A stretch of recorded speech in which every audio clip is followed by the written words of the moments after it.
Ladies and gentlemen, I'm going to go ahead and get us started with some of the introductions because miraculously, it looks like you all made it, and all of our speakers have managed to make it. I'm Lisa Schiltz. I'm a professor here at the law school, and I'm co-director of the Terence J. Murphy Institute for Catholic Thought, Law, and Public Policy. And the Murphy Institute is a joint venture of the College of Arts and Sciences and the School of Law, the Center for Catholic Studies in the College of Arts and Sciences. We began our programming year this year with a Hot Topics Cool Talk program that had the Dean of the College of Arts and Sciences, Dr. Williams, and the Dean of the Law School, Dean Vischer, talking about what should we do about the Confederate monuments. It was a great program. It's also very fitting then that we end our programming year with these same two people providing commentary on Dr. Joseph's comments on 50 years after the King assassination, a Barometer panel on race and justice. But just to let you know that we're not just pandering to our bosses in inviting these two to speak, they are eminently qualified scholars in the area of our comments today. Dean Williams, he wrote two books, one in 2016, The Black Panthers, Portraits from an Unfinished Revolution, and in 2015, Rethinking the Black Freedom Movement, just one of his many works of scholarship in this area. And Dean Vischer in 2013 published the book, Martin Luther King Jr. and the Morality of Legal Practice, Lessons in Love and Justice. So I'm going to turn the microphone now over to Dean Williams to introduce our main event, Dr. Joseph. Thank you. Thank you, Sean. Actually, they have been pandering to Rob and I think. It's my honor this morning to introduce our speaker. You may have seen him on CNN or C-SPAN or various other venues, or heard him on NPR, or read his essays in such venues as the Washington Post, New York Times. That's because he's a prolific author, activist, and scholar. Right now, Peniel Joseph holds a joint professorship appointment at the LBJ School of Public Affairs and in the History Department in the College of Liberal Arts at the University of Texas at Austin. He is also the founding director of the LBJ School's Center for the Study of Race and Democracy, which continues his activism at the critical role in the critical issues of race and class in America. His career focus has been on Black Power studies, which encompasses interdisciplinary fields such as Africana studies, law, society, women and ethnic studies, and political science. Prior to joining the UT faculty, Dr. Joseph was a professor at Tufts University, where he founded that school's Center for the Study of Race and Democracy to promote engaged research and scholarship focused on the ways issues of race and democracy affect people's lives. In addition to being a frequent commentator on issues of race, democracy, and civil rights, Dr. Joseph wrote the award-winning books Waiting Till the Midnight Hour, A Narrative History of Black Power in America, and Dark Days, Bright Nights, From Black Power to Barack Obama. His most recent book, which I saw sitting on the table over there, Stokely A Life, has been called the definitive biography of Stokely Carmichael, the man who popularized the phrase Black Power. Please join me in welcoming this afternoon Dr. Peniel Joseph.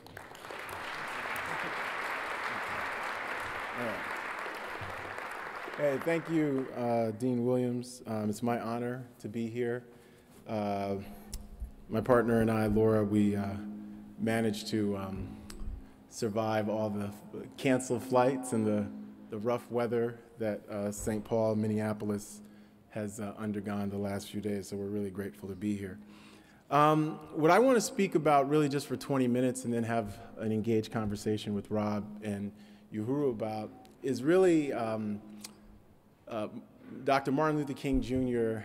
and this idea of radical citizenship, the idea of radical citizenship. And I think that on the 50th anniversary of his assassination, this has provided the whole country, the whole nation, and really the whole world a context to discuss the legacy and the resonance of Dr. Martin Luther King Jr. And I wrote something in January for the Washington Post where I talked about the impact of Dr. King's assassination, and not just the impact vis-a-vis things like 125 cities erupted in urban violence and rebellion, The White House had 4,000 troops guarding the White House because people were scared that a revolutionary uprising was just going to completely obliterate the status quo. Over 100 million people watched King's funeral. And really a week after the assassination on April 11th, 1968, the Fair Housing Act is passed, which is really the last major piece of federal legislation in a way dealing with civil rights and racial justice on that scale. But much more really occurs when we think about the legacy of Martin Luther King Jr., and that's this idea of radical citizenship. When we think about King in the last really 3 years of his life, King goes from believing in radical reform to really insisting on this idea of radical citizenship in service of really a revolutionary conception of what he calls the beloved community. So when we think about, well, how is King defining citizenship? Well, King is defining citizenship as going well beyond the vote. He's defining citizenship as going beyond the parameters of the 1964 Civil Rights Act or the 1965 Voting Rights Act. 5 days after the Voting Rights Act is passed in 1965, Watts, Los Angeles explodes as a result of police brutality and violence. Once King interrupts his vacation and visits Watts, he really starts to see that there's a disconnect between the civil rights acts that are being passed and the lives of the black quotidian, ordinary black people, people who didn't have PhDs, people who didn't have medical degrees, who weren't part of the talented 10th, who weren't part of the black elite. And what he starts to argue, really starting in August of 1965, and he writes this in a number of different publications, not just the single-authored books that he writes, but different essays, he starts to talk about a notion of radical citizenship that includes certain rights and guarantees. So for King, King starts to understand that in the context of American democracy, citizenship is purchased. And what I mean by that is that citizenship is connected to where you live, what school you go to, the access to food and environment that you have, the access to health care that you have. All these different things, right? A great job, a job that's a vocation and not just employment. A living wage, right? The absence and eradication of poverty in someone's lives, right? So when we think about King and what the legacy of Dr. King is really 50 years later, we have to think about this conception of citizenship.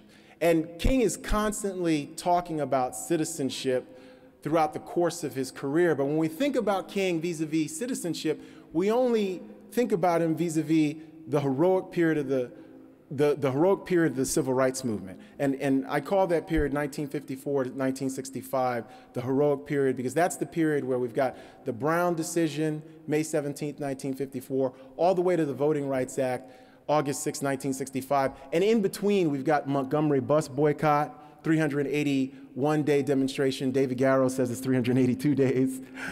We have Emmett Till becoming really an icon of the brutality of racial terror against black bodies in the post-war period. August 28, 1955, he's lynched. His body is found in the Tallahatchie River with a 125-pound cotton gin fan belt tied around his neck. Of course, Jet magazine carries the picture of the open casket of Till. And Till predates Trayvon Martin and predates Sandra Bland and predates all the number of people, whether it's Philando Castile and so many others that continue really right up until this day. We have the incident that happened in Sacramento. We have so many different incidents of racial violence and murder, anti-black violence and murder that happen that are state sanctioned because they're not just happening vis-a-vis racial vigilantes, they're happening vis-a-vis our law enforcement officials as well. So when we think about King between 54 and 65, he's constantly talking about citizenship In 63 in Birmingham, letter from Birmingham jail, he talks about young people who are being arrested in April and May that year to try to desegregate public accommodations in the city of Birmingham, Alabama. He says that they're bringing the nation back to those great wells of democracy that were dug deep by the founding fathers. So when King is talking about citizenship, he connects the heroic period of the civil rights movement and the black freedom struggle to the founding documents that the country is based on. But King reimagines the Declaration of Independence and the American Constitution. He expansively reimagines what he means by citizenship and what we mean by citizenship. So when we think about what is King's biggest legacy, the biggest legacy goes beyond the civil rights legislation that was passed during the time period that he was alive. The biggest legacy is this idea of citizenship that goes beyond the roots of the founders. It's this idea of citizenship with certain guarantees that go beyond voting rights, that go beyond our contemporary conceptions of what does equal citizenship look like.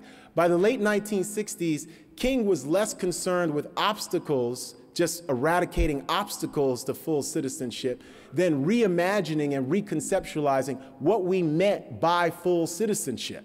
So on one level, he's definitely interested in ending Jim Crow and ending racial segregation and amplifying voting rights, but he's saying that that's not enough. So he's connecting the Poor People's Campaign with a notion of citizenship that's anti-imperialist, with a notion of citizenship that has a robust critique against capitalism and economic injustice.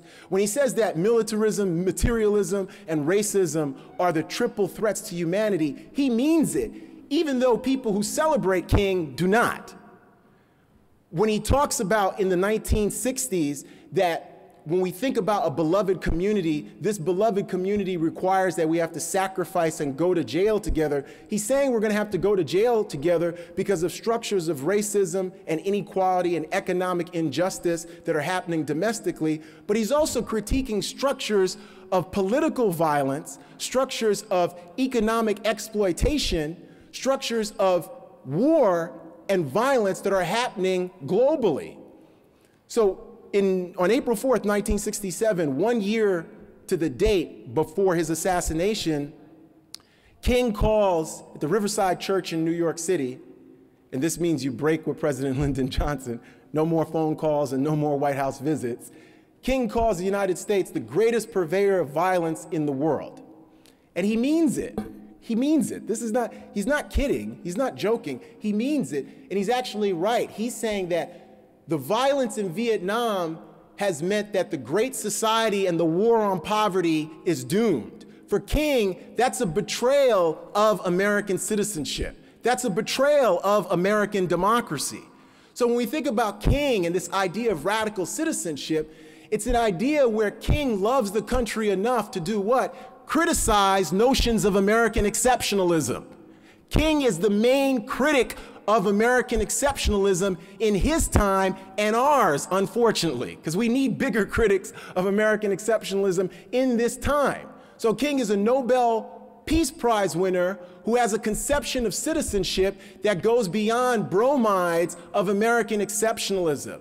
He realizes fundamentally the depth and breadth of structural racism in the United States, of economic injustice in the United States, and he connects that locally, regionally, nationally, and globally. He realizes that you're not going to have a Head Start program and a children's development group of Mississippi have enough resources to eradicate poverty with the billions of dollars you're spending in Vietnam. Not only does he realize it, he tells everyone who's willing to listen the truth, which means that there are no more standing ovations at the end of King's life. The New York Times, Time magazine practically call him a nigger to his face because there are no more standing ovations when you're speaking truth to power and you're talking about white supremacy. You're talking about white privilege. You're talking about economic injustice. And you're saying, way before Kimberly Crenshaw talked about intersectionality, he was saying it's all linked in together. He talked about a mutual garment of destiny That's what King is talking about. Is everybody still with me? Very, very quickly, when we think about this idea of citizenship, wasn't just about eradicating poverty and eradicating violence and eradicating structures of oppression. King was interested in political and social and cultural and economic affirmation. He was saying that citizenship wasn't just about the absence of structures of oppression. It was about the presence of what he called a beloved community where citizens would have not just equal opportunity. Equal opportunity is a socially constructed notion of what we mean by justice. He was talking about equality of outcomes. The only way we can have justice in our time is to talk about equality of outcomes. And we can call it whatever we want. We can say it's a Me Too movement. We can say it's a March for Our Lives. We can call it Black Lives Matter. You can call it whatever you want, but it's gotta be outcomes, because otherwise, what are we doing? And when you think about King and the Poor People's Campaign, we think about King in 1967, 1968, he's in Chicago in 66, and there's mobs attacking King for trying to push for open housing in the city of Chicago. He gets hit in the head with a brick, and he says he sees more hatred in the Chicago suburbs than he did in the Mississippi Delta or the Black Belt of Alabama, right? What we're seeing is that power concedes nothing, like Frederick Douglass reminds us, without demand. So even as King is talking about this idea of radical citizenship, the government cannot catch up with King. So instead of, when we think about what are the legacies, and I want to close by saying, what are the legacies of King in our own time, but the way in which our nation state has really embraced or not those legacies. Here's what happens in 1968. A couple of months after King dies, the federal government gets into the business of mass incarceration by Lyndon Johnson signs an omnibus crime bill and Safe Streets Act. So even though people were blaming Hillary Clinton and super predators, and that's real, but way before that, there's Lyndon Johnson. Part of the Great Society is federal money for crime that switches over this notion of anti-poverty in a great society into mass incarceration. All the money that should have gone into diversionary programs, that should have gone into anti-poverty, that should have gone into massive employment for everyone, that should have gone into efforts where we would never have to think about black boys and girls and men and women and grandparents being killed and slaughtered by the police, or being incarcerated, or being pushed out of schools, or being put in juvenile hall, or receiving harsher sentences, or having no access to reentry, or having no access to SNAP or WIC, or black mothers dying at disproportionate rates in terms of pregnancies from their white counterparts, or the rates of black babies dying. Right now in 2018, New York Times is looking at these shocking rates and saying perhaps black women are just more stressed than their counterparts, and that's why these babies are dying and being underweight. All that money that was supposed to go to that went into massive prison construction and a massive punishment industry focused on black and brown bodies, right? So the country has responded to King's call for radical citizenship in the last 50 years by creating the world's biggest prison system ever, right? And that country, that same country, has responded to this idea of radical citizenship and a beloved community by punishing black girls and boys at disproportionate rates, by expelling them from schools. It's not just a prison public school to prison pipeline. It's a politics of racial exploitation and racial punishment and marginalization that begins in the womb and continues to the grave. On a large scale, the largest scale we've ever seen in American history, and that's not something to be proud of. So on the one hand, we've got a Martin Luther King Jr. holiday that was signed into law by Ronald Reagan in 1983, but we've got public policy in society that does everything to contradict this notion of a beloved community, that does everything to marginalize and eradicate the very notion that Dr. King spent his lifetime trying to fight for. So I'll conclude this way, and I'd love to have a conversation about this. In our own time, when I think about the march against violence and the 800 school marches that happened a few weeks ago, when I think about BLM, Black Lives Matter marches, when I think about immigration and DACA and the Dreamers, when I think about the women's marches and Me Too, in our own time, the biggest legacy that we have of Dr. King are these different social movements that are latching on and are trying to amplify King's notion of radical citizenship, right? We've got Kimberly Crenshaw talks about intersectionality, this idea of race, class, gender, sexual orientation, geography, so many different things. People talking about mental health, people talking about children with asthma and the environment, the talk of food justice. King was talking about food justice. All these different things, right, are the biggest actual legacy. Because one of the things King has shown us is that just because you get a federal law passed doesn't mean that justice is guaranteed. We still live in a country where Jim Crow is alive and well. Michelle Alexander calls it the new Jim Crow, and she's connecting it to mass incarceration. But Jim Crow racial segregation, even as we may make the argument that formally it's dead, we live in a massively segregated country. Not just Minneapolis and St. Paul, Austin where I live, Brooklyn and Queens, New York where I'm from coast to coast. That racial segregation is a matter of public policy then and now. We can read about it in Richard Rothstein's The Color of Law. We can read about it in other sources, but we love racial segregation and economic inequality in the United States.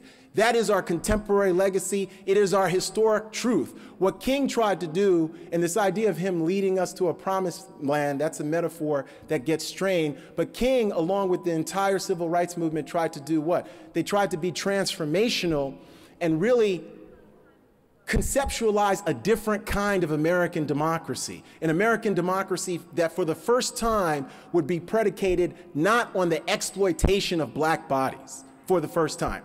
They did not succeed, despite the fact that we have a black elite in the United States, despite the fact that we had a two-term black president. They did not succeed. What we can do in our own time is continue that work. And that work requires us to be truthful. We have to be truthful about the political climate we live in. We have to be truthful about why all social economic indicators point to black people being overrepresented when it comes to negative social economic indicators and underrepresented when it comes to positive social economic indicators. We also have to be truthful about how do we feel towards each other as a community. We can't just blame the President of the United States for why everybody's angry. We can't just say it's his fault, or it's the alt-right's fault, or it's Charlottesville, and they're the ones to blame. This has been stewing for decades and decades and decades, right?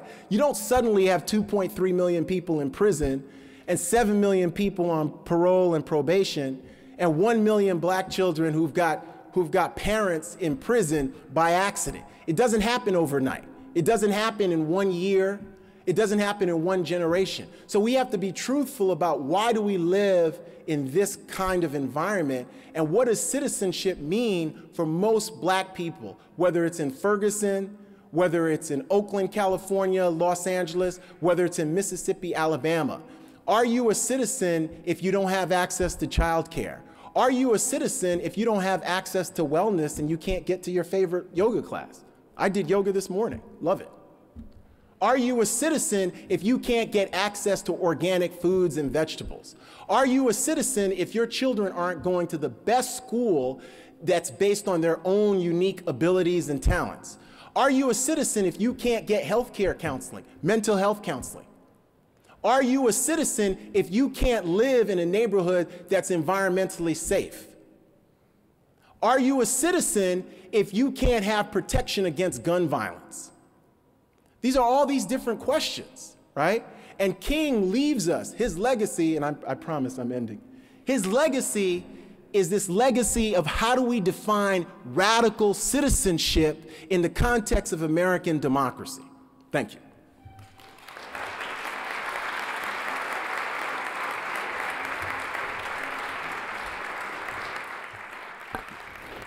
Thank you. I'm anxious to hear the comments from our other panelists in a minute, but I wanted to bring to your attention the cards that we have at each of your tables. We'll be taking questions for our speakers after they have had a chance to have a conversation. If you will write your questions down and put your hand up when you have one that's written down, we have student scholars who will be picking the questions up and we'll pose them at the end of our remarks. So, Dean Williams, would you like to start? Rob starting?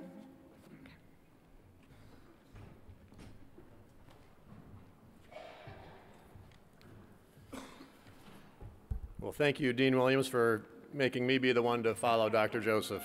I appreciate that.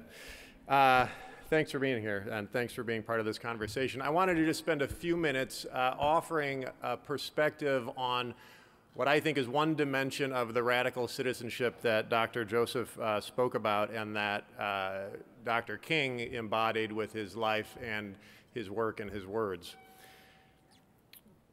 So I went to college in the South, and my freshman year roommate was from a little town in Louisiana. With the self-righteousness that only an 18-year-old who had grown up in the enlightened North could muster, I felt free to lecture him about racial injustice in his state. He finally asked how many black students were in my graduating class at a large public high school in Chicago's suburbs, and I was able to count them on one hand. I knew that blacks lived on the south side of Chicago and whites on the north side. That's just the way it is. Now let's get back to talking about the racists in the South. My own obliviousness to the full scope and continuing power of American racism reflects the reality that also limited the long-term impact of Martin Luther King's work. As with many areas of moral judgment, we're much quicker to point fingers than we are to engage in deep soul-searching and corrective action. When the critical gaze turns to us, we will push back powerfully. And so I think one element of this radical citizenship that Dr. Joseph spoke of is premised not just on our ability to speak truth to power, but on our willingness to speak truth to ourselves. Witness the changing public reaction to King himself in terms of the pushback when we shift our critical gaze. From August 1964 to August 1966, Gallup surveys showed that the percentage of Americans who viewed King unfavorably jumped from 38% to 63%. The last survey data I've seen today was from 4 or 5 years ago, had that number at 4% of Americans view him unfavorably. But it jumped from 38 to 63% in a space of 2 years. What could have caused that change? Well, in the years leading up to 1964, as Dr. Joseph alluded to, King had led the Montgomery bus boycott. He had spoken at the funeral of the girls killed in the Birmingham church bombing. He'd written his letter from a Birmingham jail. He'd brought worldwide attention to Bull Connor's regime that met peaceful protesters with police dogs and fire hoses. And he gave his I Have a Dream speech in which he envisioned a day when his children would one day be judged not by the color of their skin, but by the content of their character. And in the speech called out in particular the states of Georgia, Alabama, and Mississippi. So what happened between 64 and 66? King publicly opposed the Vietnam War for the first time, as Dr. Joseph mentioned, and that probably explains part of the shift in public opinion against him. But I think the bigger change was that he shifted his gaze to northern cities. He moved to Chicago. He launched his first civil rights campaign outside the Deep South in Chicago. Now, growing up just outside Chicago, I heard quite a bit about the civil rights struggles in Selma, Birmingham, Montgomery, and other southern cities. I don't think I heard anything in my upbringing about the marches that King led in Chicago, where he encountered what he described as the most hostile crowds of his life. Rather than target a Southern society that advertised its segregation policies for all to see, he now protested deeply embedded real estate practices, such as steering and redlining, that kept blacks locked in northern ghettos. In 1965, King predicted, quote, "If we can break the system in Chicago, it can be broken any place in the country." He didn't break the system, and we still haven't broken the system. In 1934, for example, the Federal Housing Administration had created a risk rating system to determine which neighborhoods were safe investments for federally backed mortgages. Black neighborhoods were marked as too risky for investment, This is what became known as redlining. White neighborhoods adjacent to black neighborhoods became more investment worthy with the construction of physical barriers, usually highways, between them. The FHA also funded huge white-only suburban housing developments, leaving blacks in inner cities. So blacks couldn't live in white neighborhoods and couldn't get loans for black neighborhoods. As King knew, home ownership is key to the building of intergenerational wealth. 2/3 of household wealth on average is home equity. Black household income is, on average, 60% of white income, but black household wealth is less than 10% of white wealth. Blacks missed out on the post-World War II housing boom, which affected their ability to afford college, retirement, and wealth to pass on to the next generation. Well, at least in Minnesota, my home for the last 13 years, our progressive values have girded us against the self-justifying rationalizations that have made racial progress more difficult in other parts of the country, right? Unfortunately, not so much. In 1948, for example, 40% of new housing developments in Minneapolis had covenants prohibiting purchase by African Americans. According to the Urban Institute, today Minneapolis has the widest gap between black and white home ownership of any major city. 75% of whites in our city own homes compared to only 25% of blacks, a 50-point gap, the largest in the nation. There are some injustices wrapped up with our nation's scandalous history of race that can't be remedied by integrating a lunch counter or a classroom, or even by extending voting rights. Dr. King knew this, and he tried to get Americans to recognize that the cause of racial justice is much bigger and more complicated than a march against overt racism could convey. It's easier to like King when he helps me feel morally righteous and confident in my place on the right side of history. I would never refuse service to someone based on the color of their skin. I would never turn the dogs loose on peaceful protesters. I would be arm in arm with King as he dismantled Jim Crow. We're less comfortable with King. I'm less comfortable with King when he starts asking pointed questions about the inequality in our communities. When he asks, as part of radical citizenship, what we're doing about that inequality. When he asks me what I'm doing about it. Thanks.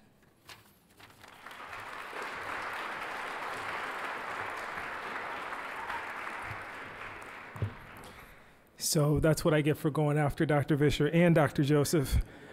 Well, I'm not going to take my entire time because I think that there's a nice synergy between the remarks that we've heard from both speakers. And sometimes when the picture is adjusted ever so right, you don't want to manipulate it too much because you might lose focus. But I will say that I spent the commemoration of Dr. King's assassination in Rome. I was invited to Memphis to partake in the 50th anniversary exercises. Unfortunately, I couldn't go because I was visiting our Bernardi campus in Rome. And it was interesting to see how the international community was coming to grips with the meaning of Dr. King in this specific historic context. Because a lot of the conversation was less about King's life and a lot about his death, about remembering that moment in Memphis when King's life passed from this earth, about parallel related conversations about gun violence, but very little about what Dr. Joseph and what Dr. Vischer talked about in terms of Dr. King's life as a blueprint for us in our present situation and how it might point the way forward. I wrote a piece back in September for The Progressive talking about a speech that Dr. King gave 7 months before his assassination before the American Psychological Association. And King had been invited by the APA to address that group. And he said, you know, it's funny, I'm not a scientist and I don't play one on TV, but I'm going to try to do my best in making sense of King's comments. He said to that group, psychology has given us a wonderful word, concept, maladjusted. And psychologists in the 1960s were talking about if you could help people overcome their maladjustment, then they could be better adjusted to society, and that would make the entire society better. But King said, you know, the interesting thing about that word is that there are some things in our society, some things in our world to which we never should be adjusted. That creative maladjustment actually has power, because what it helps us to do is to recognize all the things that Dr. Joseph and Dr. Vischer were talking about when Dr. Joseph asks pointedly, are you a citizen if? And if that follows, or if whatever follows that if, there's something that makes you uncomfortable, then the answer to that question is resoundingly, as Dr. Vischer found talking about growing up, no. Dr. King expressed it beautifully in his final book, Where Do We Go From Here, Chaos or Community? What good is it to have the right to eat in a restaurant if you can't afford anything on the menu? What good is it to have the right to go to college if you can't afford tuition? But he pushed it even further by saying, but if you have the right to eat in a restaurant, or you can't afford tuition, and your brother or your sister can't, then you should be creatively maladjusted. You should be asking the question about how good is my citizenship if it's not based on, as Peniel Joseph called it, an equity of outcome. The other interesting thing about watching the celebration of Dr. King's life or death play out in Europe is that Europeans have a very interesting view of our present political context. And they wondered aloud how a nation that could give birth to someone as eloquent as Dr. King could have a gun problem as widespread as we do, could have a system of racial oppression as deeply ingrained as we do, could have a Me Too movement that doesn't address issues of sexism and sexual inequality in this country, could be so tone deaf to issues of lesbian, gay, transgender people, that could be so wholly celebratory of the life and legacy of a Declaration of Independence, which privileged human life, and yet at every turn does everything to deny the very thing that it privileged. We hold these truths to be self-evident. That all Americans aren't created equally. And when Dr. Joseph asks the question, are you a citizen? If our answer isn't somewhere in this space between creative maladjustment and what Dr. Vischer talked about, this radical vision or radical citizenship that Dr. King talked about, then we bear part of the responsibility for the society that we've inherited and the society that we continue to accept. And in 2018, that's no longer acceptable. Thank you.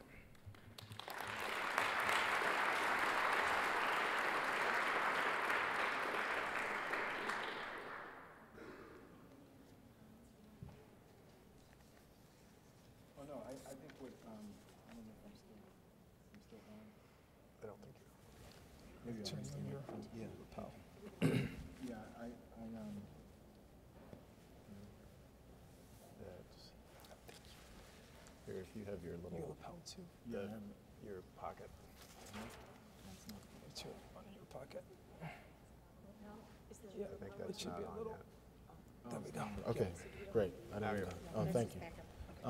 No, I think it's really, these are really insightful, and I this idea of turning inward, all of us, irrespective of what our identities are, I think is really profound in terms of how do we try to actualize what King talked about in terms of radical citizenship? And I think we all have to, you know, for men who are heterosexual, you've got to think about that, and not in some way that somehow disempowers you, but that empowers you because you're thinking about the certain privileges you carry in life and in certain historical contexts, in certain social, political contexts.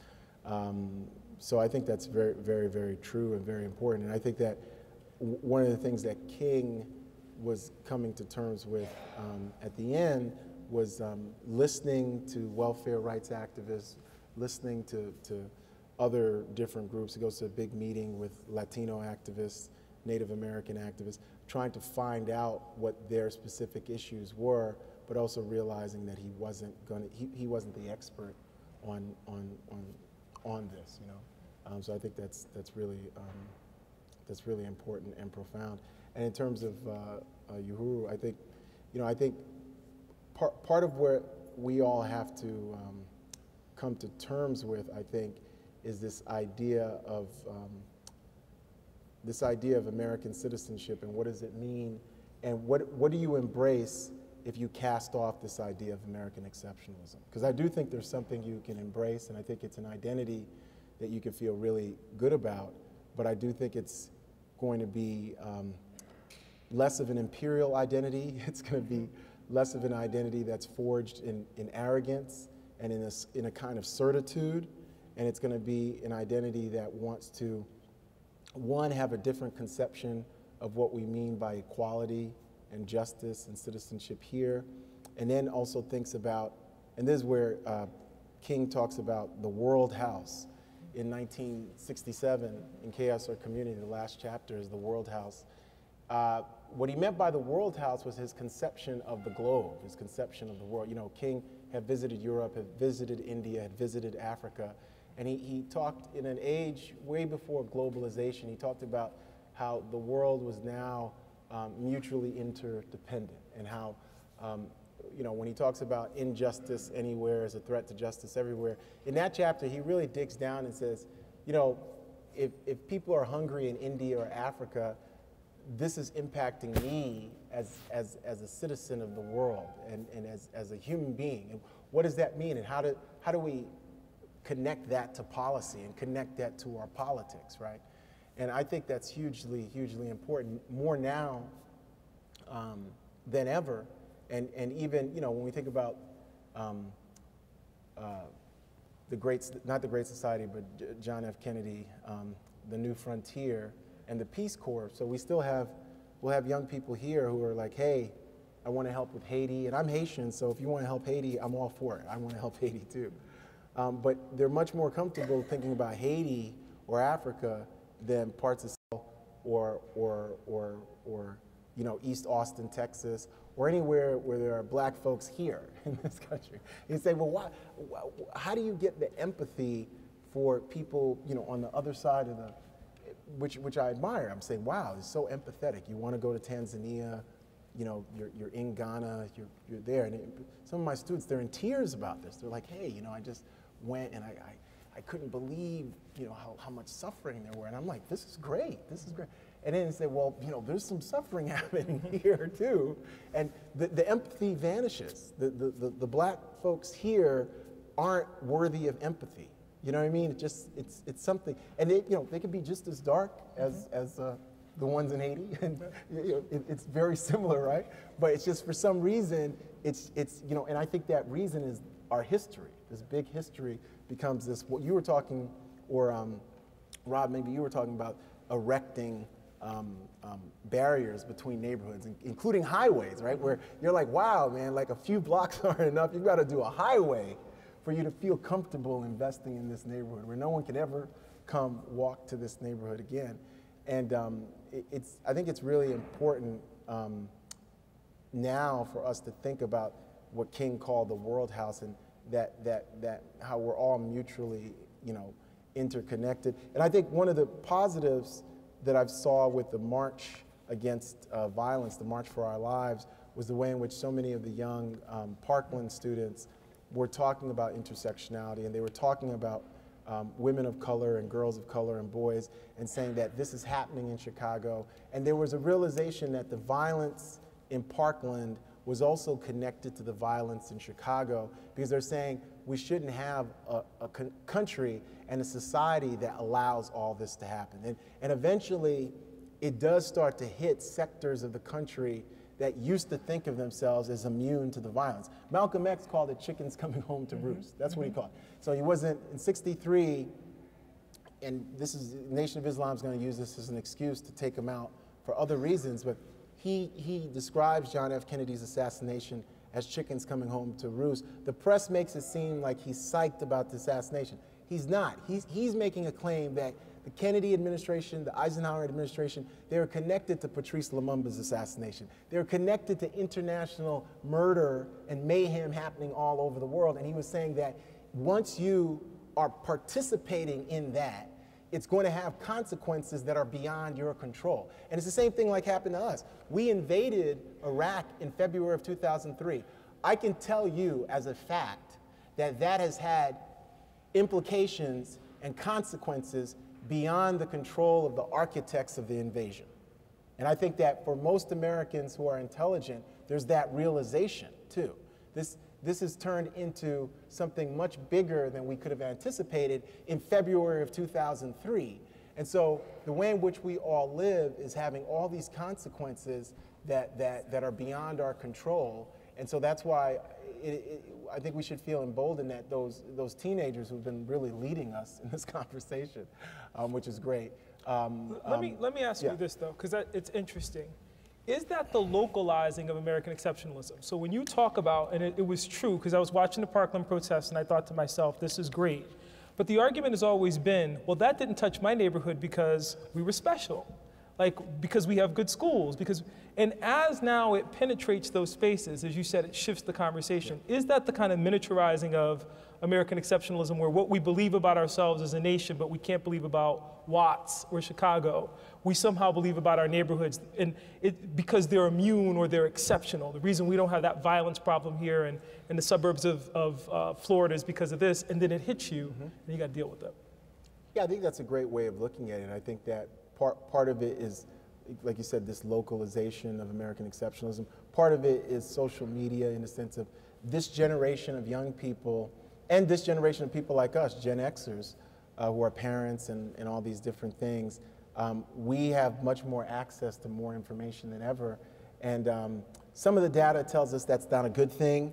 Some of it tells us it is a good thing. I think for me, it's been really great because before, even when I was in high school and I was active in high school, you didn't quite know what everybody else was doing across the country. Like you knew through phone calls, you knew I remember I was in college when LA blew up after the Rodney King verdict, and that was April 29th, and I never forget because of the Ice Cube song, he said April 29th was power to the people.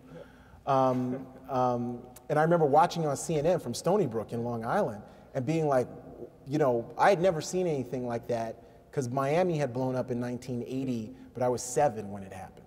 So you don't have a real great memory at 7. But when LA happened, I was 19.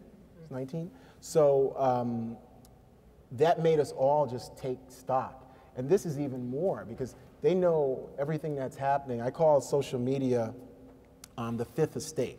So instead of the fourth estate, it's the fifth estate because, you know, for instance, the fourth estate, Black Lives Matter, the high point of it getting in mainstream media, when we look at the data, is the calendar year of 2015. It doesn't mean there haven't been further police shootings, but in the last, including in this year, the period that the media, in terms of not just social media, but New York Times, just whatever, from Fox News, CNN, MSNBC, devoted hours to this stuff, you know, Time Magazine, special cover issues, was 2015.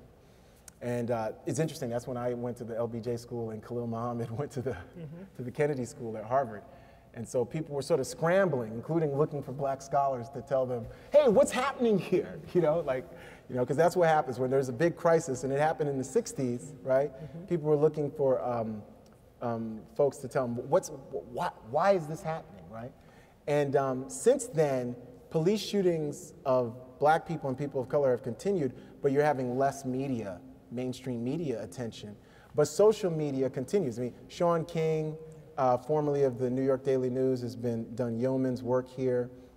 He's talking right now on social media about the latest police death, Butchie, young black man, 22 years old, who was shot 30 times by the police in a car in, I think, California, and in a car with 3 other people, and they're just waiting for someone.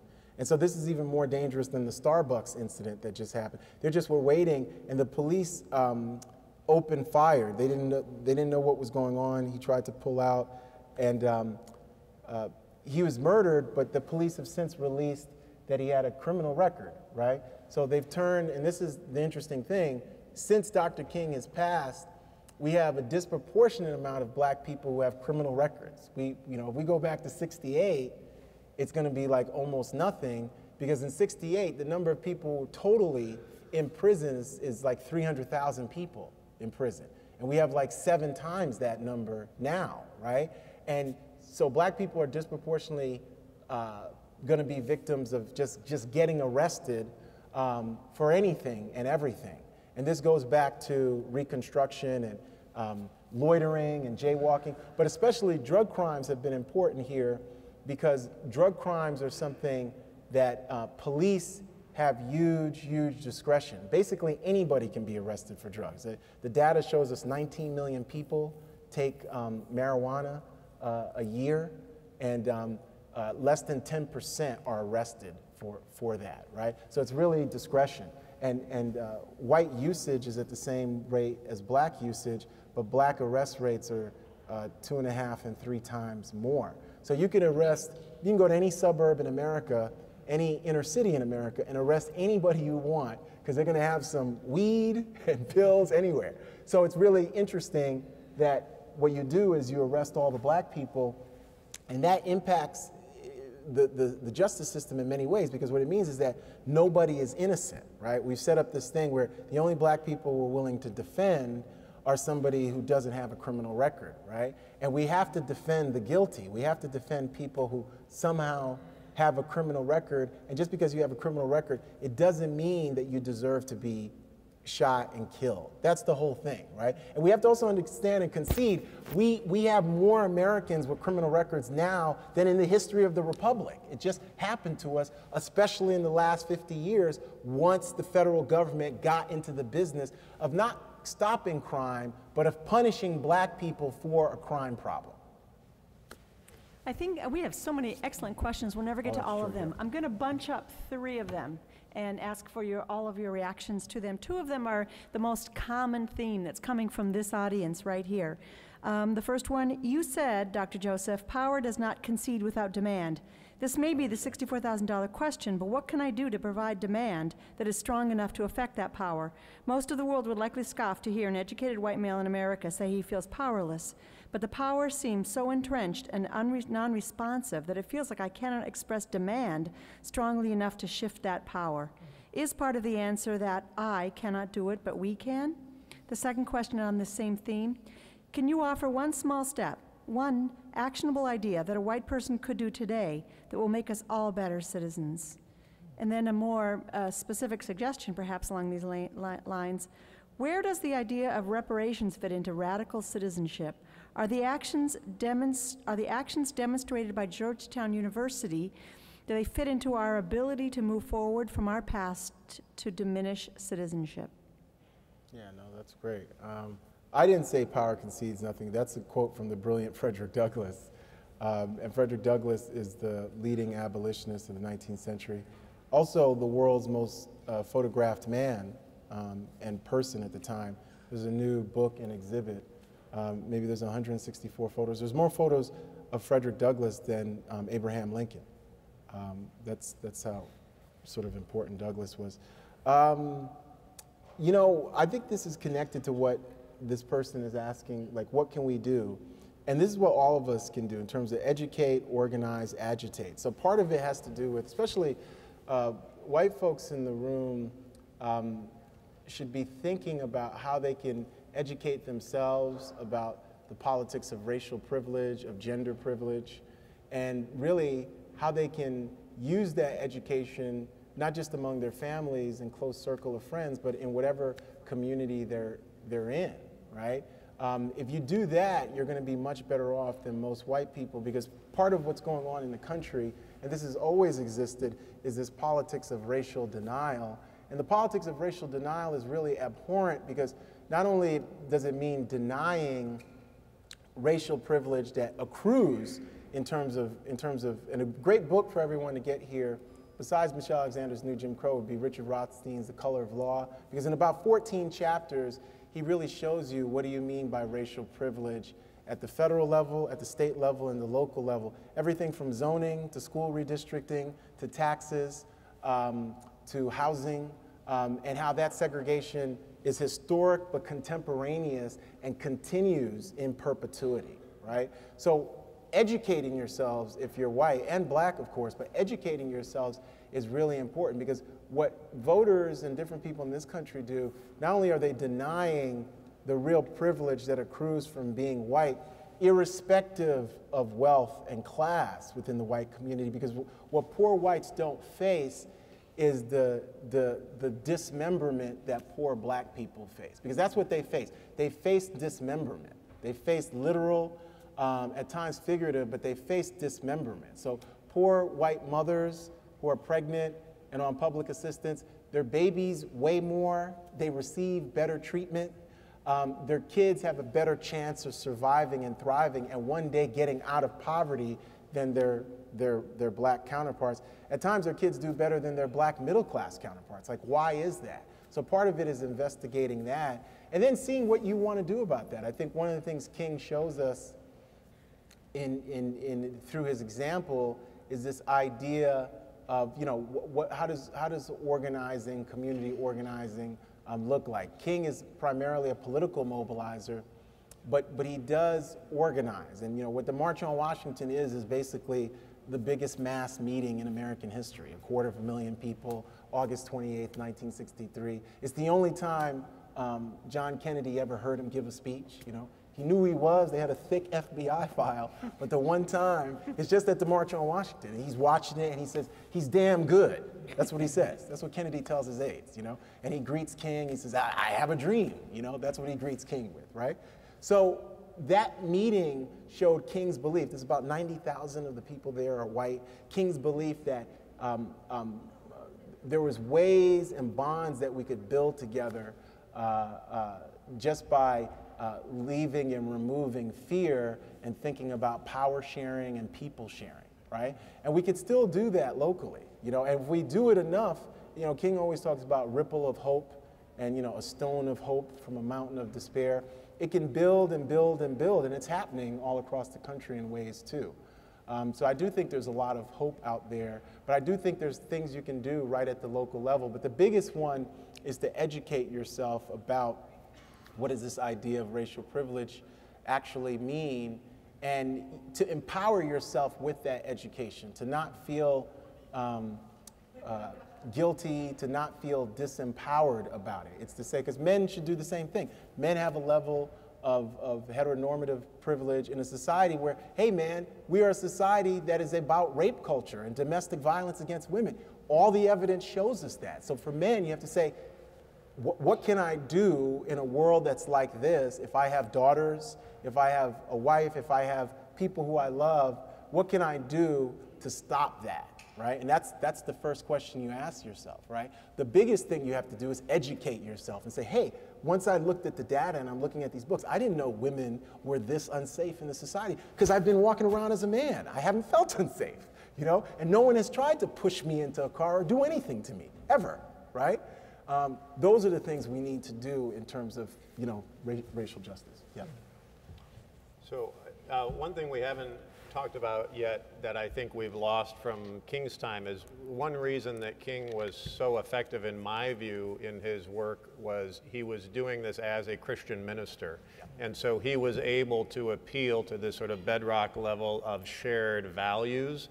And when you're, it's a much more robust conversation when you are speaking to your fellow Christians than when you're speaking simply to your fellow Americans. It's just a different level of values. And I think one thing we've lost is, in the 50 years since, is the invocation of shared religious values, not as the means by which to build relationships across the divide, but more as the signals for when we are signaling that we are like you and we belong together. It's sort of buttressing our shared identity, sort of an approach where we're fortifying ourselves against the onrushing culture. And I think, as you know, as a part of a Catholic university, I think as communities of faith, we also have an obligation to explore some of the dimensions of our history through the lens that faith provides, which can be a point of connection, and I think it's a point of connection we've lost in the public square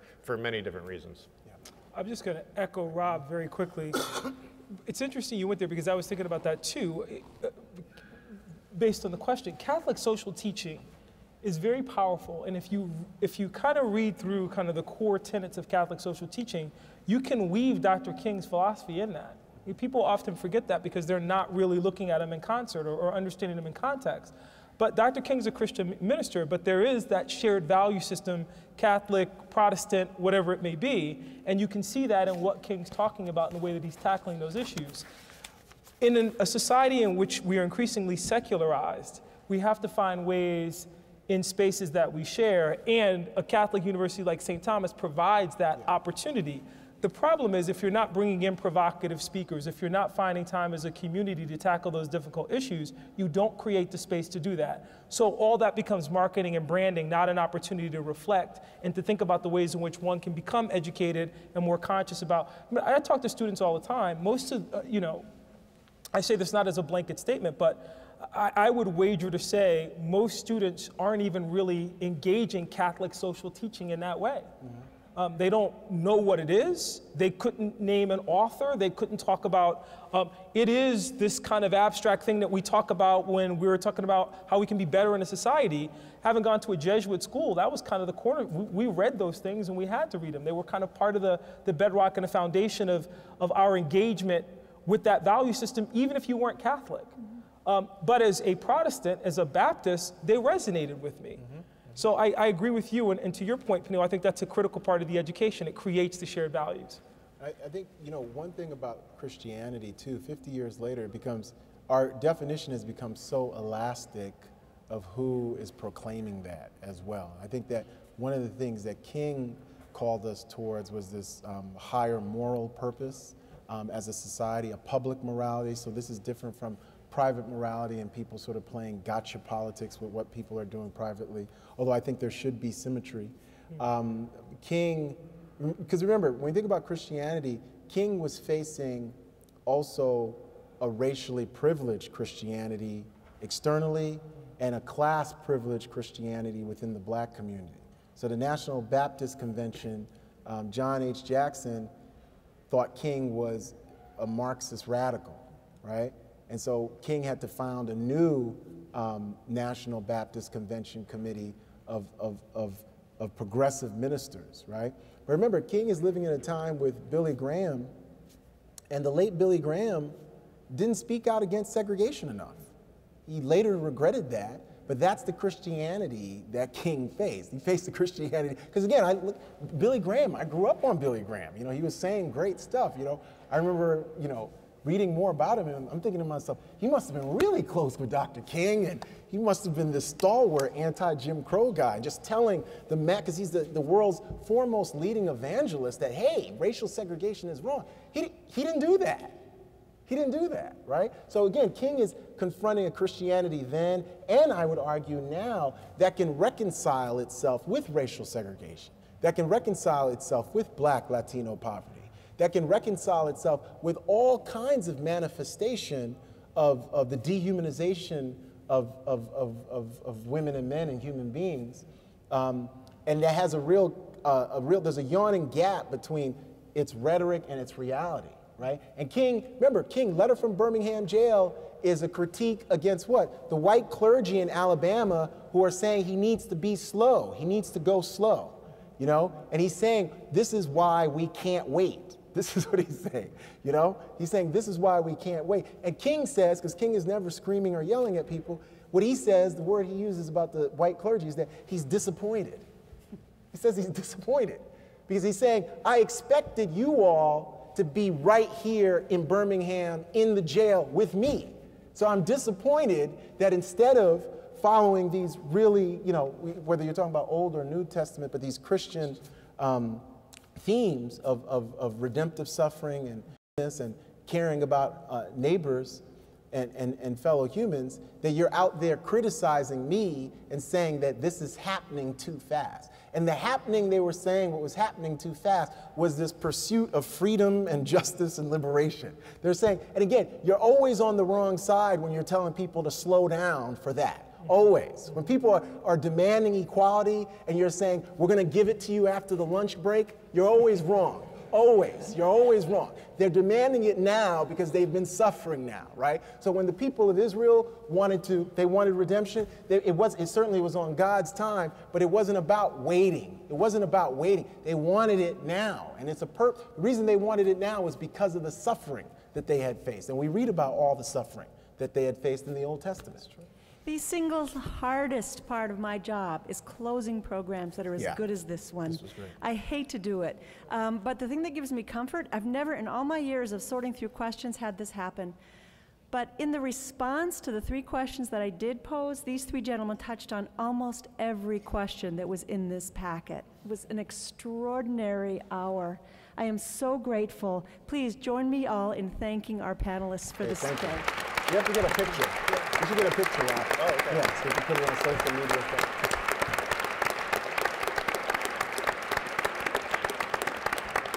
This is great. I've got to get you